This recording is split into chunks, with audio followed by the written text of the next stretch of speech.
Hey, what's going on, guys? This is JC, and this is going to be video 1 of a 3-part series in teaching you how to snake in Call of Duty World at War. So first of all, what is snaking? I get into plenty of lobbies of people accusing me of hacking or people accusing me of modding or cheating or other things like that. So let's get this out the way. Snaking is 100% cheating. It is a glitch, it's an exploit that players use in order to get the upper hand. Instead of running around and jumping out the corner like you would this in any other Call of Duty, or maybe jumping and doing a little quick drop shot, snaking allows you to slide around the corner, as you can see on the very bottom of the screen, and give you a little bit of an extra advantage in dodging those bullets that would be typically aimed at your head. So guys, before I get into the actual tutorial of teaching you how to snake, there's a couple of settings that you need to make sure that you absolutely have before we get into this. So first things first, your sensitivity, I wouldn't recommend having anything below a 7. I typically play on a 10. I don't think I've ever switched back down from a 10. This is just to help you to get maneuvering and to help you turn around. It helps with the snake a lot more and just creates a better playing environment. So really get that sensitivity up as high as you can.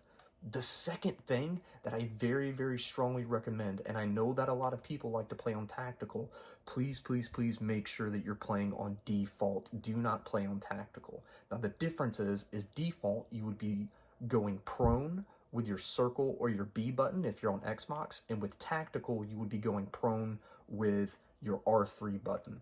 Now, if you're playing on tactical, I understand 100%, you don't actually have to move your thumb and you can just lay down for a quick drop shot, but I promise you that when you start getting to the more advanced snaking, it's going to get a little bit too hard for you, and it's going to get your thumbs a little bit tied up. You're not really going to want to do that. So please, please, please make sure you're playing on default.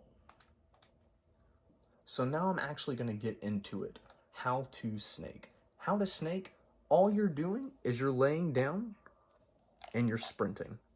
You're laying down and you're sprinting.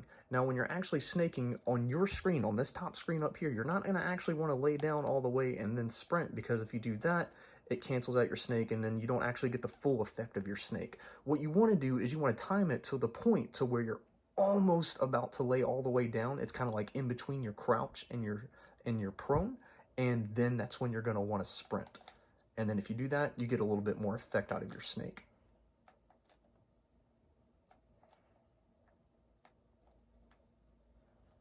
Then the next step, after you've figured out how to lay down and how to sprint fluidly, is just making it all one continuous motion and getting your muscle memory built up. I've been doing this for a little bit over a decade now, so this feels very, very natural to me. Going into your own little private lobby or going online and just getting that little motion of laying down and sprinting over and over again is going to help you out a lot. If you can make it second nature, it's just going to make you that much more of a monster when you go to play online. Now, side note, when you go to snake, when you lay down and you sprint, you have to let go of your circle button. If you lay down and sprint and still have your circle button held, you won't be able to snake again. You can't just hold it down. You have to individually let go of the circle button every time you snake.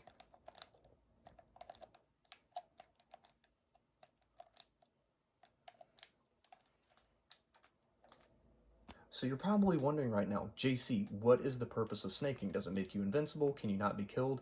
The answer is no, you still can be shot, especially with an MP40 on stopping power. 2 shots, you're dead. 1 shot to the head, it's over. So snaking, as you can see I'm on the ground, has the same effect as me just laying down. If someone goes to shoot you and you're snaking under it, you won't be hit.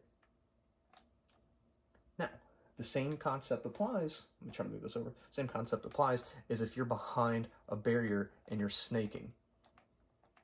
It makes it that much harder to hit you rather than just standing there or crouching doing a little head glitch. And now, this is the last bit, but yet most crucial part about the free snake. When you free snake, there is always, in this order, the slow snake and then the fast snake.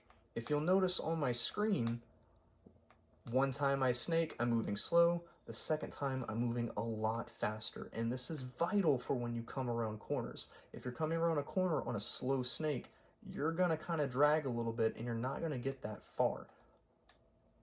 If you wait and can time it on the fast snake, you get a little bit further and you move a lot faster.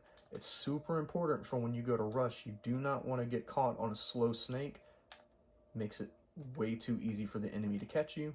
You want to make sure that you're always moving as fast as you can to get out of that line of sight.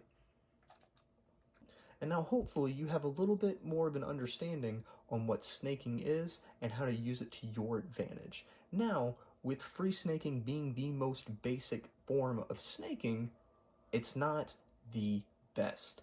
It's very solid in helping getting around players that may not be able to counter it that well, especially if their aim's kind of bad. But there's two other types of snakes that are much better than this.